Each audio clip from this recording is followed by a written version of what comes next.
Hey guys, what's up? I wanted to make a quick little video recapping chapter 3. Hopefully you take a look at this before you take chapter 3's test. It looks like I was just looking on the computer. I think one of y'all had already started, and I apologize, I'm a little late getting the video out. So first off, Edulastic that you take your test with, they change things sometimes, and I know they've been changing like the way you view the test. So I know when I gave my food nutrition kids their test last week, they're like, Miss Glenn, I can only see questions 1 through 5. I can't get to the next page of the test. There's a little arrow. It depends on what view you have the test on. You know how you can view things and you can change your view of the test. There's a little arrow, should be a little arrow at the bottom of the page where you can hit that and it'll show you the rest of the test. So don't freak out if you can only see questions 1 through 5. Just hit the little arrow at the bottom and change your view. Some of the kids were figuring it out before I could even figure it out. They'd be like, oh, never mind, I got it, I fixed it. So hopefully, let me know if you have any problems, but you should be good to go. As far as chapter 3 goes, I hope you enjoyed it. It's one of my favorite chapters, learning about all the different healthcare careers. And when I see you guys in person, hopefully in a couple of weeks, we'll talk a little bit more about different healthcare careers and kind of what you want to do in healthcare. But there are a couple of key points that I wanted to make sure that you took away from this chapter, because I was looking over your bell ringers, and most of everything on your bell ringers y'all got correct. There were just a couple of things that y'all kind of slipped up on, and I want to make sure that you understand, and especially because you're getting ready to take your test. So you do need to know, which I think most of y'all have a handle on, the different types of degrees: an associate's degree, a bachelor's degree, a master's, and a doctorate. Y'all seem like y'all are pretty comfortable and pretty good with that. You need to know what a license is. Naturally, to practice medicine, you have to usually have a medical license, or you have to be registered or certified. And I think y'all are pretty good with that. Y'all seem to be pretty good with CEUs, what CEUs are. Your training levels, like a professional, the difference between a professional, a technologist, or a therapist, a technician, or aide or assistant. You seem to be pretty good with that. Just remember, if you're going to be an aide or an assistant, like a nurse's aide, medical assistant, that sort of thing, you don't need an associate's degree. It's very rare. They do have some places that require an associate's degree, but typically if your level of training, if you have like aide behind your name or assistant, except for a physician's assistant, that's different. But if it's a medical assistant or like a nurse's aide, you typically do not need any type of degree for that. You just need like an on-the-job training, and they may make you go through a little class, okay? If you look through the notes, I think y'all are pretty good with like multi-competent and multi-skilled workers. I'm just kind of rolling through real quick. Y'all had a good handle on that. Know your different types of dentists. Y'all probably never thought in a million years, I didn't either, that there was that many different types of specialty dentists, right? Like endodontics and prosthodontics and pedodontics and periodontics. There's all different ones. So just kind of make sure you take a look at those. Y'all were good with that. Make sure you know the difference. And most of y'all were pretty good with a physician's assistant and a medical assistant.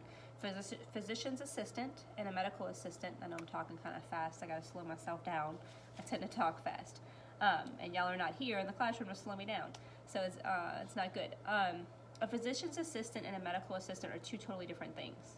A physician's assistant, they both work under doctors. You know that. A physician's assistant, however, though, can diagnose a patient, prescribe medicine for a patient, order tests for a patient, basically do pretty much what a doctor does. A medical assistant cannot. A medical assistant can take your vitals, which is like your blood pressure, your temperature, that sort of thing. They can, say, hey, what are your signs and symptoms? Why are you here at the office today? Why are you here to see the doctor? They can assist with different tests, like they can do blood work.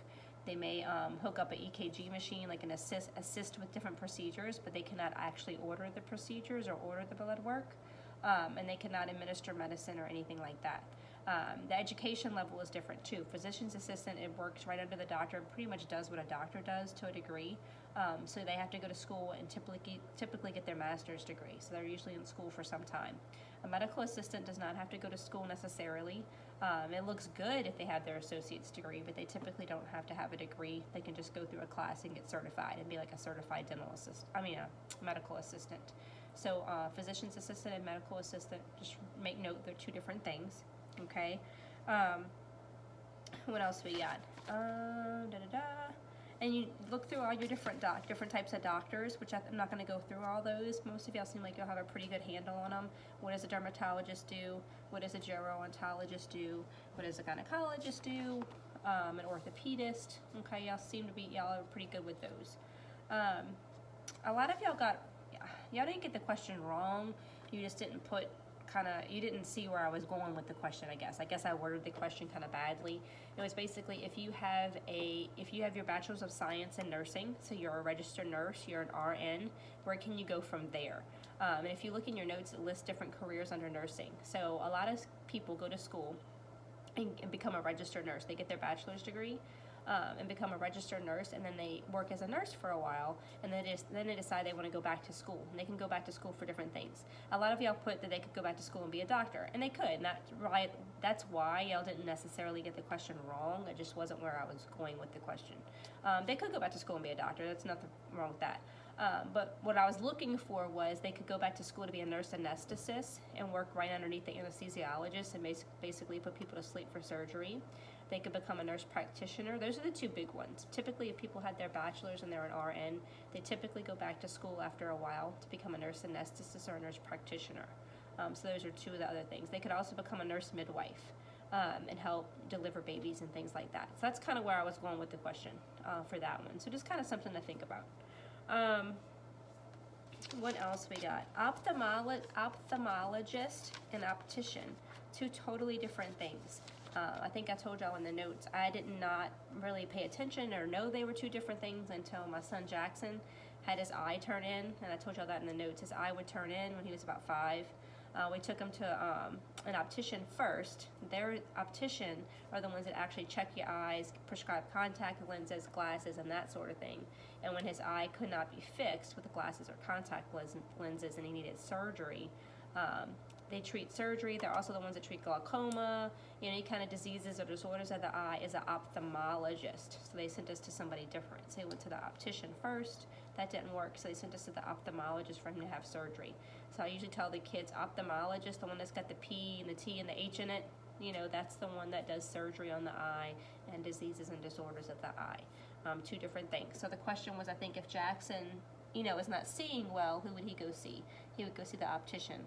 If Jackson's Aunt Kay, I think was the question, has glaucoma, who would she go see? She would go see the ophthalmologist. Okay, a lot of y'all put, I think, optician for both of them or ophthalmologist for both of them, but they're different. Glasses, contact lenses is optician.